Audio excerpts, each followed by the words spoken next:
BJP టీడీపీని నమ్మడం లేదా? పవన్తో అమిత్ షా చెప్పిన జగన్ సీక్రెట్ ఏంటి? ఇదే ఇవాళ మన CEO డెస్క్లో. ఏపీలో బీజేపీ దోస్తులు ఎవరు? ఈ ప్రశ్నకు సమాధానం చాలా ఈజీ. బీజేపీ ఫ్రెండ్స్ ఎవరన్నా కానీ అందరూ చెప్పే సమాధానం టీడీపీ, జనసేన అని. ఎన్డీఏ కూటమిలో టీడీపీ అతిపెద్ద పార్టీ. అందుకే చంద్రబాబుకు బీజేపీ పెద్దలు ఎక్కడ లేని ప్రాధాన్యత ఇస్తున్నారు. అమరావతికి కూడా అడిగిన నిధులు ఇస్తున్నారు. మనందరికీ తెలిసిన విషయం ఇదే. కానీ ఇక్కడే ఒక ట్విస్ట్ ఉంది. పైకి కనిపించే దోస్తులు వేరు, లోపల మనసుకు నచ్చే ఫ్రెండ్స్ వేరు. ఈ దోస్తుల కథ ఇప్పుడెందుకు అనుకుంటున్నారా? ఎందుకంటే ఈ మధ్య వచ్చిన ఓ వార్త ఏపీలో కూటమిని షేక్ చేసింది. బీజేపీ వ్యూహకర్తలో ఒకరైన కేంద్ర హోంమంత్రి అమిత్ షా పవన్ కళ్యాణ్తో చెప్పిన ఓ మాట జనసేన నాయకులకు చెమటలు పట్టించింది. అందుకే టీడీపీ నేతలనైతే ఉక్కిరి బిక్కిరి చేస్తున్నారు. ఇంతకీ షా పవన్ కళ్యాణ్తో చెప్పిన ఆ మాట ఆయన పవన్తో ఏం చెప్పారు, ఎందుకు చెప్పారో తెలుసుకోవాలంటే పాత కథ కొంచెం వినాల్సింది. అంతకంటే ముందు మీకు చిన్న ప్రశ్న. వైసీపీ అధినేత జగన్ ఇప్పుడు ఏ కూటమిలో ఉంది? ఆయన ఎందులోనూ లేరంటే అప్పున చెప్పేస్తారు సార్. నిజమే, జగన్ అటు ఎన్డీఏకు ఇటు ఇండి కూటమికి సమాన దూరం పాటిస్తుంది. ఇది నిజమేనా? అధికారికంగా నిజమే కావచ్చు, కానీ ఆయన మనసులో మాత్రం ఎన్డీఏ అంటే కొంత ప్రేమ ఉంది. ఇది అసలైన నిజం. ఎందుకంటే కీలకమైన బిల్లులు సభ ముందుకు వచ్చిన ప్రతిసారి ఎన్డీఏకు ఓపెన్గా సపోర్ట్ చేస్తున్నారని జగన్. మొన్నటి మహిళా రిజర్వేషన్ బిల్లు విషయంలో కూడా అది తీశారు. అప్పుడే అంతా అనుకున్నారు జగన్ ఎంతైనా బీజేపీ మనిషినని. కాకపోతే ఏపీలో రాజకీయాల కారణంగా ఆయన ఎన్డీఏతో టచ్ మీ నాట్ అన్నట్లుగా ఉంటున్నారు. మరి బీజేపీ మనసులో కూడా జగన్ ఉన్నారా? లేకపోతే ఆయనది వన్ సైడ్ లావేనా? ఎంత మాత్రము కాదు. ఈ ప్రేమానురాగాలు రెండు పార్టీల మధ్య గాఢంగానే ఉన్నాయంట. ఎంత గాఢంగా అంటే చంద్రబాబు కంటే ఎక్కువగా జగన్నే నమ్ముతుందట బీజేపీ. ఏపీలో టీడీపీ అధికారంలో ఉంది కాబట్టి ఆయనతో ఫ్రెండ్షిప్ చేస్తుంది. కానీ బాబును అంతగా ఏమీ నమ్మడం లేదు బీజేపీ. అవునా? ఇది నిజమేనా అనుకుంటున్నారా? ఇది ముమ్మాటికి నిజం. ఈ మాటలు వేరే ఎవరో మాట్లాడితే నమ్మకపోయే వాళ్ళం, కానీ సాక్షాత్తు అమిత్ షా నోటి నుంచి ఈ మాటలు వచ్చాయి కాబట్టి నమ్మి తీరాల్సింది. అమిత్ షా పవన్తో చెప్పిన మాటలు మీడియాకి ఎలా తెలిసాయనే కదా మీకు డౌట్. మీడియా అంటే అదే. క్లోజ్ డోర్ మీటింగ్లో జరిగిన ఎన్నో డిస్కషన్స్ పూసగుచ్చినట్లు మీడియా కనపడి, అది దాని పవర్. ఇక్కడ కూడా అదే జరిగింది. కేవలం అమిత్ షా, పవన్ కళ్యాణ్, నాదెండ్ల మనోహర్ మధ్య జరిగిన డిస్కషన్ సారాంశం బయటకు వచ్చింది. అదెలాగంటే జనసేన కోర్ గ్రూప్ నాయకులతో పవన్ ఈ విషయం చెప్పారంట. అసలు ఏంటి ఆ విషయం, ఎప్పుడు జరిగింది? వాస్తవానికి అమిత్ షా పవన్తో జగన్ గురించి మాట్లాడిన మాటలు ఇప్పటివి ఏం కాదు.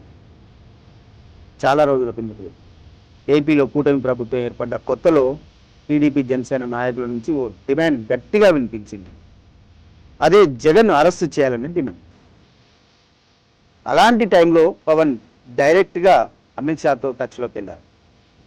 జగన్ను అరెస్ట్ చేయాల్సిందేనని, జనసేన నాయకులు కూడా ఇదే డిమాండ్ చెప్తున్నారని చెప్పారు. అప్పుడు అమిత్ షా ఓ నవ్వు నవ్వి ఆయన్ను అరెస్ట్ చేస్తే మీకేమొస్తుందని అడిగారంట. అందుకు పవన్ ఏపీలో రాజకీయాల గురించి కేంద్ర హోంమంత్రికి వివరించారు. జనసేన, టీడీపీ కేడర్ను సంతృప్తి పరచాలంటే ఇది తప్పదన్నారు. టీడీపీ డిమాండ్ కూడా ఇదేనని చెప్పేశారు. అప్పుడు అమిత్ షా విసిరిన బౌన్సర్కు పవన్ కళ్యాణ్ కళ్ళు తేలేశారు.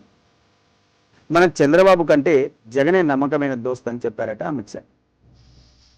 బాబును నమ్మలేమని, ఆయన ఎప్పుడు ఎటువైపు ఉంటారో తెలియదని మనసులో మాట బయట పెట్టేశారండి. మీరు కూడా జగన్తో వైరం పెంచుకోవద్దని పవన్కు సుబ్బులు చెప్పారట అమిత్ షా. రానున్న రోజుల్లో ఏమైనా జరగవచ్చని సంకేతాలు వచ్చారంట. దీంతో షాక్ అయిన పవన్, నాదెండ్ల సైలెంట్గా అమిత్ షా ఆఫీస్ నుంచి బయటకు వచ్చేశారు. ఈ కథ మొత్తం సారాంశం ఏంటంటే బీజేపీ ఏపీలో అసలైన మిత్రుడు జగన్ మాత్రమేనని. ఇప్పుడు టీడీపీకి మెజార్టీ ఉంది కాబట్టి బాబుతో ఫ్రెండ్షిప్ చేస్తున్నారు. 2029 దాకా చేస్తారు కూడా. ఒకవేళ 2029 ఎన్నికల్లో ఏమైనా తేడా వస్తే సైకిల్ దిగి ఫ్యాన్ పార్టీకి ఫ్యాన్ అయిపోతారు బీజేపీ నాయకులు. ఇందులో ఎలాంటి అనుమానం లేదు. అందుకే జగన్ విషయంలో చంద్రబాబు కూడా కాస్త తగ్గినట్లే కనిపిస్తున్నారు. కార్యకర్తలు, నాయకులు జగన్ను అరెస్ట్ చేయమని డిమాండ్ చేస్తున్నా సైలెంట్గా ఉండిపోతున్నారు. ఢిల్లీలో ఏం జరుగుతుందో ఆయనకు మాత్రం తెలియదు. ఇప్పుడు కేంద్రం అవసరం ఏపీలో అధికార పార్టీకి చాలా ఉంది.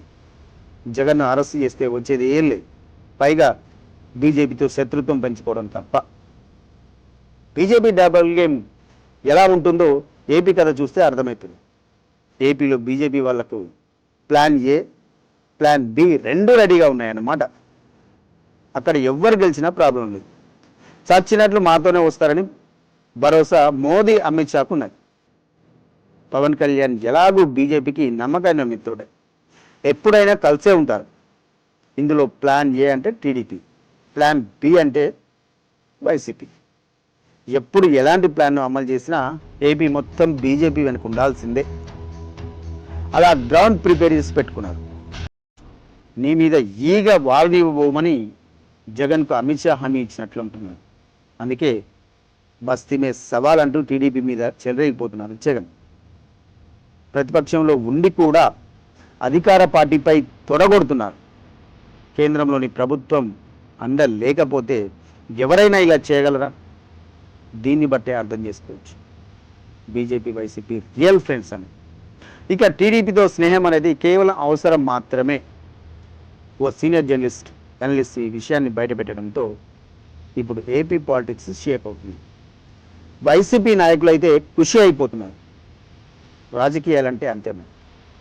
ఏపీలో ఎన్నికలకు కూడా 3 ఏళ్ల సమయం ఉంది. ఈ టైంలో ఎవరు ఏమవుతారో, ఎవరితో కలిసి నడుస్తారో అంతా ఓ సస్పెన్స్ పొలిటికల్ సినిమా.